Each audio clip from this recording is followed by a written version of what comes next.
Hello, my friends. Welcome again to another episode of the Wise Idea Weekly Podcast. I am your host, Christopher J Harris. And listen, y'all, I'm so excited. I get excited every single week when I can come into your earbuds, come into your morning walk or your morning drive or your morning commute or your cubicle or your workout routine, or when you're just kind of moving around the house and you need some inspiring content to help push you along. I want to be focused and on task, and I want to help you walk in more wisdom, to live wiser lives. I believe when wisdom becomes a part of your life, your entire life gets better. And so every single week, y'all, we have amazing guests on, and the content is amazing. And you know what? Here's how I know that the content is amazing, because I go back and listen to my own podcast. I'm not just putting it out there for you to listen to. I'm being encouraged and motivated and inspired from the podcast myself. So thank you. Thank you for listening in. Thank you for tuning in every single week. And thank you for sharing the content. And I know that our announcer asked you to do this, and we do it every single week. But if you're new to the podcast, and even if you are a regular listener, you're a part of our tribe, I want to beg you, ask you, plead with you, please go to iTunes or Google Play and leave a rating and a review. There's so many people that listen to the podcast, hundreds of people listening to the podcast every single week and every single month.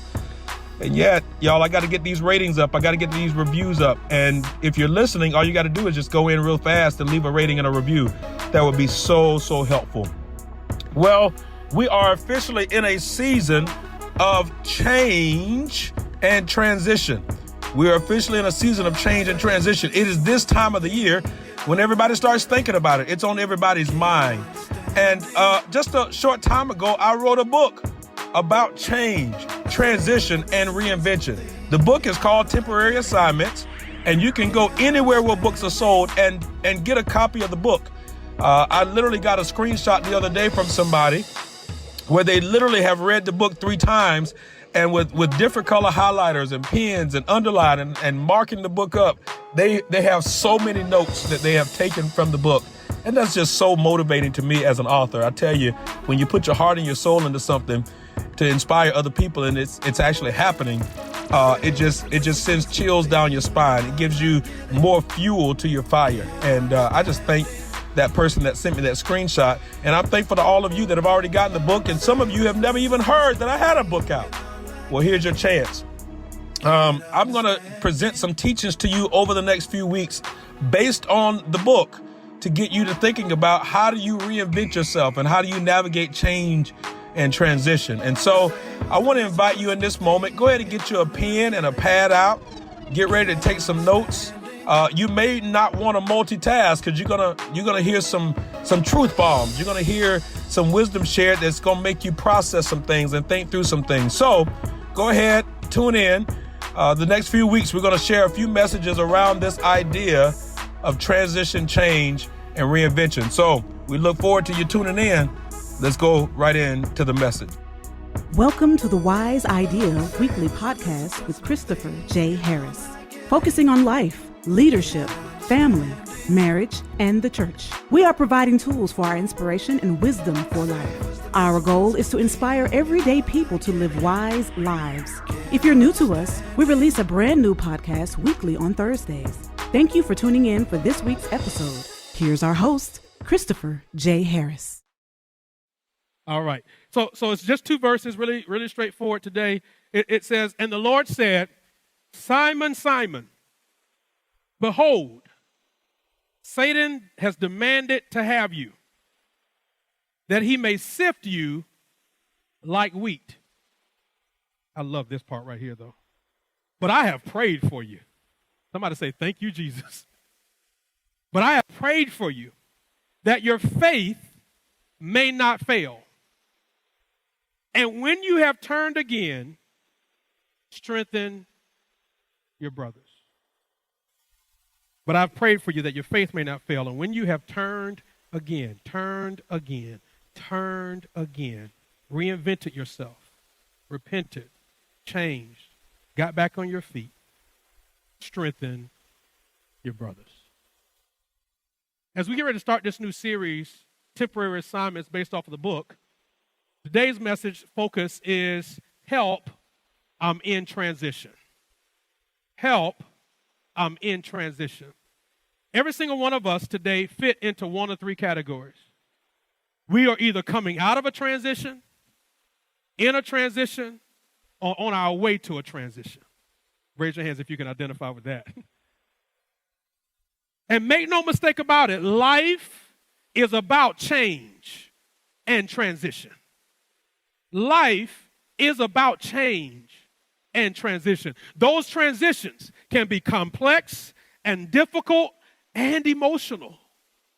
When you think about what it means to change and evolve, what it means to always have to reinvent yourself and to ebb and flow through life, those emotional, complex, difficult transitions can have you from one point where your emotions are on a high and you're going to make it and you're good and you're smiling, to the very next moment you feel like you're in a valley and you're frozen and paralyzed trying to figure out, am I going to make it?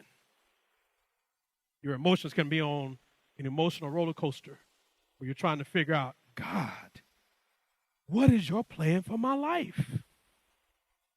And I wrote this book for helping people to try to figure out when you're on this emotional roller coaster in life and transition and change is difficult and complex. How do I figure it out? There's just some natural questions that all of us have.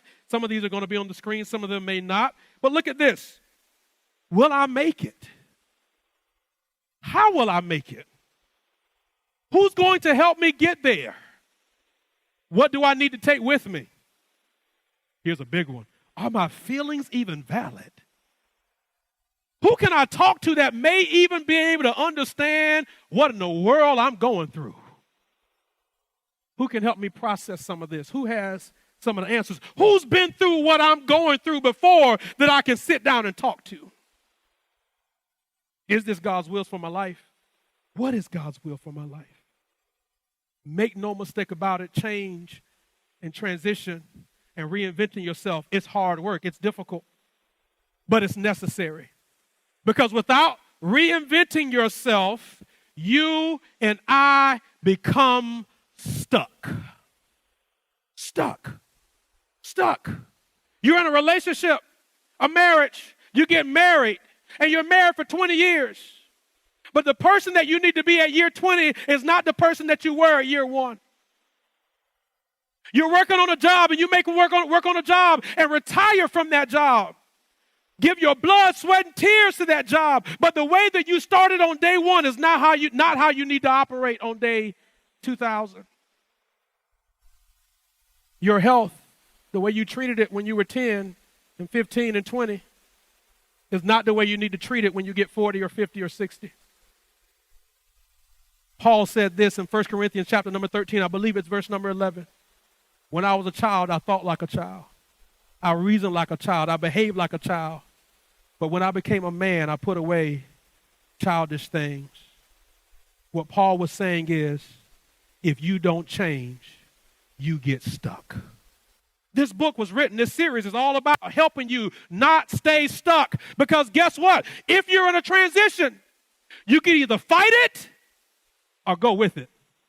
You can either get that wave and get your surfboard of life, if you would, and that wave is coming and you're riding that wave. And you can either maximize it or you can get taken under.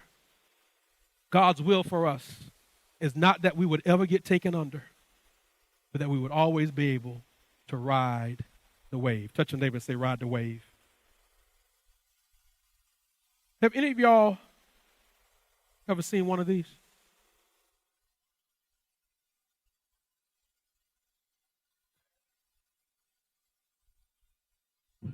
Now, some of y'all are like, I know what that is. I guarantee you that there's at least 10 people in here like, I don't know what that is. This is called a phone book. It's the yellow pages. The other week, I was at home, and it was a Saturday. I was at home. Family and I were at home. And somebody rang the doorbell and knocked on the door. And we're different now. Any of y'all, when somebody knock on your door, ring the doorbell now, you're like, who was that? What they want? 20 years ago, it was like, oh, somebody's here. Let me go get the door. Now it's like, who's that at my door?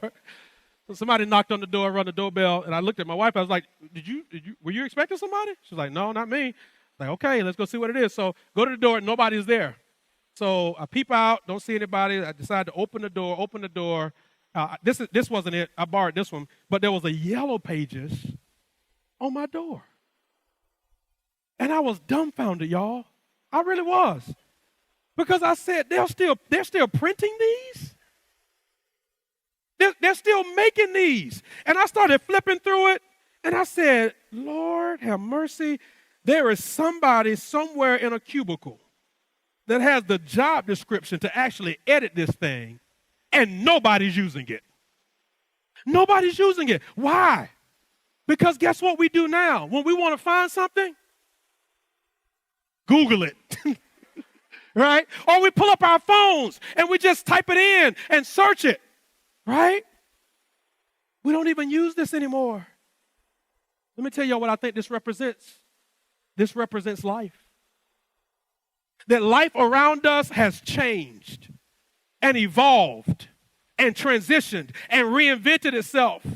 And yet there are some people who are saying, I'm not picking up no phone to search nothing. I'm going to get my Yellow Pages.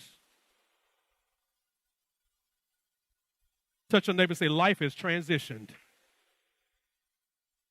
Let me take it a little step further.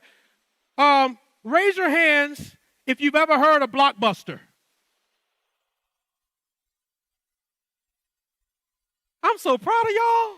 Look at all these hands that just went up. That's awesome. Man, I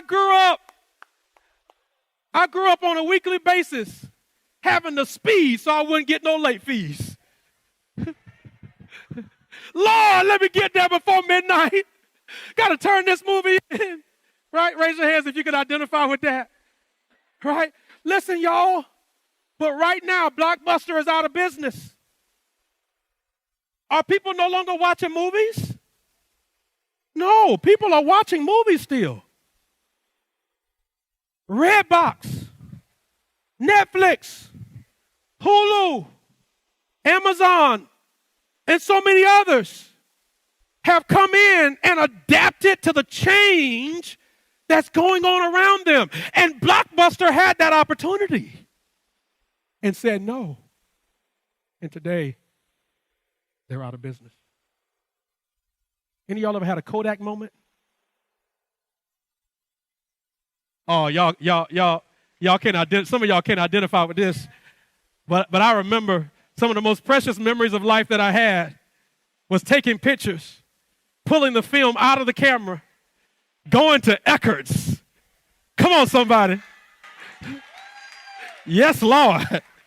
Going to Eckerd's, pulling the white bag out, dropping my film in it, writing my name in it, tearing that piece off and licking the folder. Dropping it in there and waiting 3 days for my pictures to be developed. Oh, and then we got advanced. Then you could come back in 24 hours. Then we got really advanced, and you could pay an extra $8.99 and get it on the same day. Well, guess what, guys? Eastman Kodak, the company that is known as the grandfathers of film and photos, has had to file bankruptcy multiple times because they didn't change. The pictures that we take on our phones now are just as high quality as the pictures that we used to have to go pick up from Eastman Kodak. If you ride around any city in America today, there are buildings that are vacant now that used to bear a sign on the front that said Borders Bookstore and Gifts, but they are now vacant because Borders didn't change and evolve. When you look up at it, you see Circuit City. Their buildings are vacant right now. I got a laptop at home that I still use every now and then. That still works, that I bought from Circuit City. I paid extra money for a warranty for the computer, but the warranty is no longer good because the company whose name the warranty is in didn't change. Life is about change. Today, I become your life purpose personal coach today to inspire and invoke you and invite you to realize that if you don't change, you get stuck. For a huge portion of my ministry and a huge portion that I've been around people and around church, I've realized that guess what? Salvation is up to God, but life oftentimes is up to us. God gives us salvation. He gives us eternal life. But then he says, in order to maximize that life, I'm giving you my word, and it's up to you of whether or not you employ it or not. And so many people, including myself at various points in my life, got into a routine and a habit, got into our comfort zone where it felt good. We knew what was going on. We knew what was happening. We knew the people that were around us. Our emotions were intact, and we were settled. And at the same time, God was always pushing us to the next season.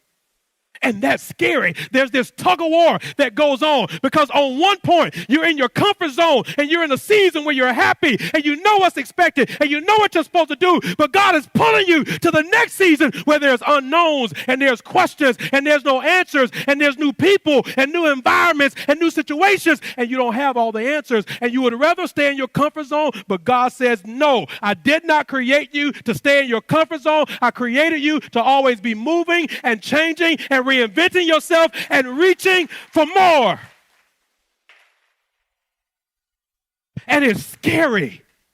It's scary. It's scary because there's some fear there. It's scary because your emotions are up and down. You don't quite know what to do with them. It's so ironic that change and transition oftentimes can be likened to a physical death that occurs in our life. When we lose a loved one, all of a sudden now the absence of this person that we love and have so many shared experiences with, they're now no longer here.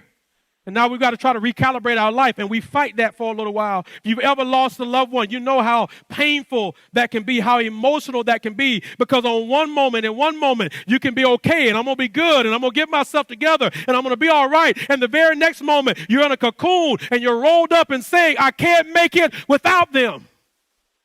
And that's what transition is.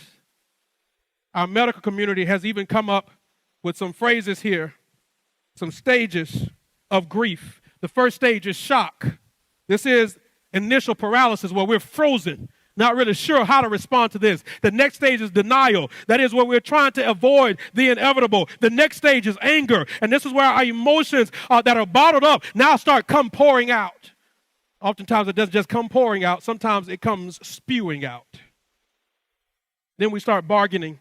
That is where we're trying to figure out another reality or another set of rhythms. Then there's depression. This stage may not be the best stage or best word here for depression.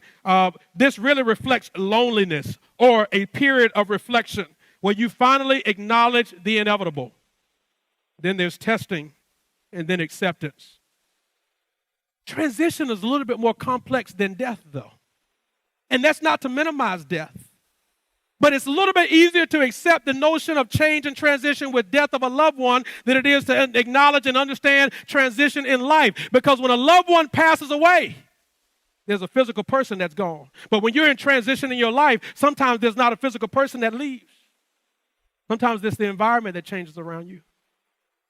Sometimes it's all discerned on the inside. Your heart and your mind have this raging fight that's going on the inside. And you're trying to figure out, what do I do? And how do I make sense of all the stuff that's happening in my life? Raise your hands if you've ever been there. Well, what's going on inside of you doesn't match up what's happening around you. Well, there's some answers that God provides for that.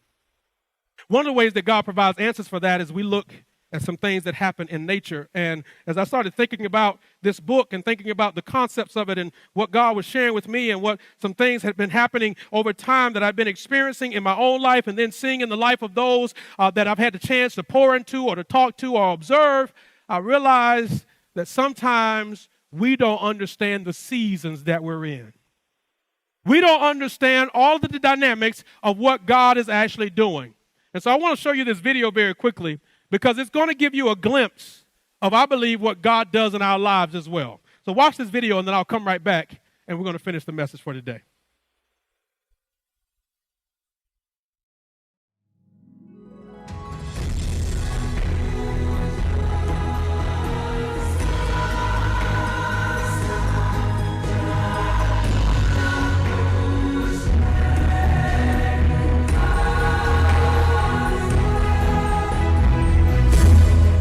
open the work of a lepidopterist, someone who studies butterflies, somewhere in that writing, you're going to find the language of astonishment.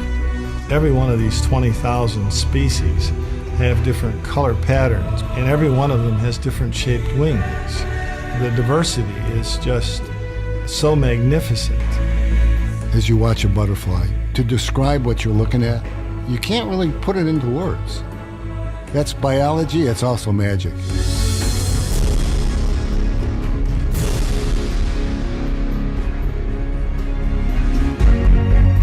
It's impossible to look at a caterpillar turning into a butterfly and not ask how. Their metamorphosis, their life cycle, how did this happen? This astonishing, remarkable transformation. In a metamorphic insect, what you've got is two body plans. You have to first form one functional body plan, and then you have to switch gears and you have to take and form a new body plan. I am amazed by development when it goes from egg to caterpillar, because it's such an intricate process. But then you have to enter into the chrysalis stage and you have to get it right again. So it's like the problem squared.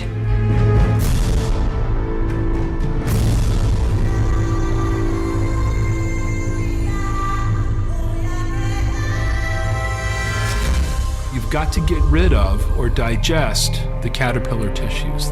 They won't work for the adult. In fact, the cells themselves disappear, but then their components are recycled and are turned into a kind of soup out of which the adult structures will be built. It's very carefully engineered.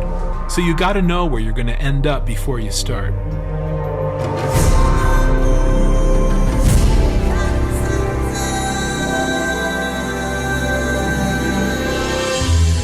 It's like a different organism. Transitions have to take place in the heart. Transitions have to take place in the antennae. Transitions have to take place in the reproductive organs.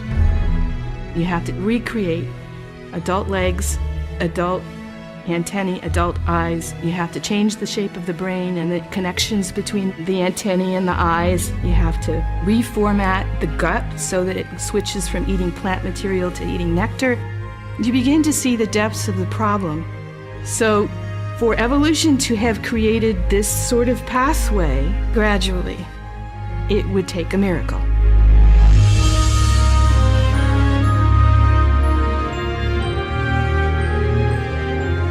When you see certain effects in nature, it's your responsibility as an investigator to find the cause that will explain the effect. If you saw a mechanical device of the sophistication of a butterfly, you would not for a moment hesitate to ascribe that to intelligence, because the butterfly is so much more sophisticated, almost beyond our comprehension, than anything that we make. Planning, foresight, artistry, engineering. When you process all the evidence revealed through metamorphosis, and then you ask yourself, in your own experience, what kind of cause could bring about these results? I think the only reasonable answer is an intelligence that transcends the natural world.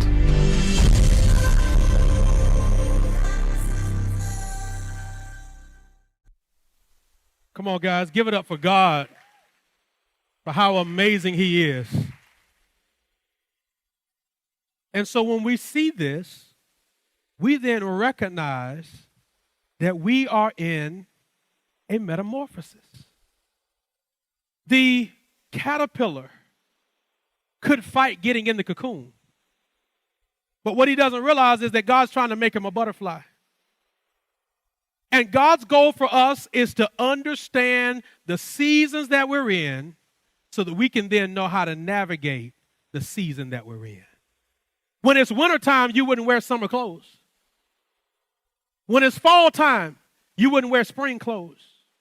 You want your behaviors to match the season that you're in. The Bible says in Proverbs chapter number 4, verse number 6, they're going to throw it on the screen right there. Very simple verse.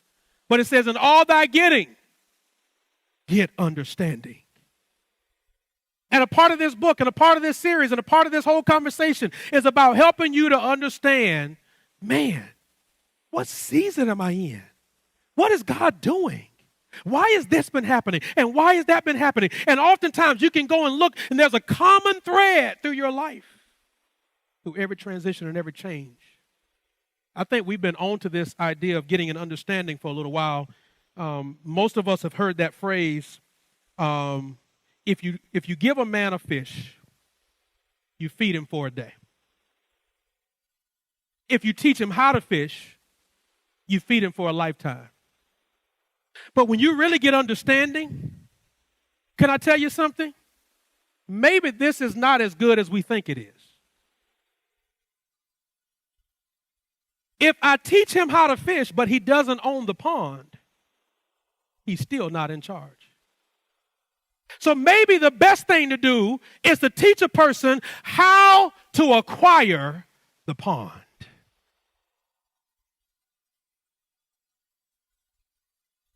I just said something. I hope you didn't miss it. In all thy getting, get understanding. When I understand how to acquire the pond, it doesn't matter whether you teach me how to fish or give me a fish. I own the pond and the fish in it, and I can always learn later. Give me my pond. This book is written to try to help you understand how to get your pond. Based off of the life of Peter, the Apostle Peter, one of Jesus' disciples. Peter is known as one of the ones who has a mouth issue. He talks often before he thinks. Y'all don't know nobody like that. Peter is the one who has sometimes anger issues. He is the one that you would actually want to take with you when you get into a tight situation, because you know that if the rubber meets the road and you need somebody to get to swinging, you know Peter's going to be right there with you. Peter's the one who is loyal. Peter actually left his fishing business with no guarantee about the future to follow Jesus, all because Jesus said, come follow me and I'll make you a fisher of men. Well, there you have it. That's today's part one of this conversation around temporary assignments. The announcer is going to come and tell you more about the podcast and the social media and how to connect with me socially as well. But before we end today, let me just make a personal invitation to you, a personal appeal and request to you. Go to Amazon, go online, wherever your favorite platform is to get the book, and download or purchase your own copy of Temporary Assignments. Listen, y'all, the book is a game changer. The book is a game changer. And I'm not just saying that because I'm an author, because I am the author of the book. I read books on a regular basis. I honestly, I know what a good book is. And if I was not the author of this book, I would be telling people, get this book. I know that may sound like a shameless plug, and maybe it is. But please, I'm telling you, if you're facing transition, if you feel like you're stuck, if you're trying to navigate new seasons of your life, go get this book, Temporary Assignments, and I think it's going to provide some great answers for you. Thank you for tuning in this week. Our announcer is going to come now and give you some more details. I look forward to connecting with you next week. God bless you. Thanks again for joining us on another episode of the Wise Idea Podcast with Christopher J. Harris. We hope you enjoyed our time together. If you did and would like additional resources and information, you can find the previous episodes, show notes, featured guest information, and more at www.thewiseideapodcast.com. We also invite you to join the conversation on social media. The Wise Idea Podcast is on Twitter and Facebook. Find us at The Wise Idea and at our Facebook group, The Wise Idea Podcast. On Instagram, find us at The Wise Idea Podcast. Our host is also on social media. You can find him regularly on Twitter, Facebook, Instagram, LinkedIn, and Pinterest, all located at CJ Harris 1. Finally, if you enjoyed what you've heard, head over to iTunes and or Google Play and leave a rating and review for other listeners to find us. Our podcast is also on Stitcher, TuneIn, Spotify, and iHeartRadio. Thanks again for joining us. We will see you the next time. Live wisely.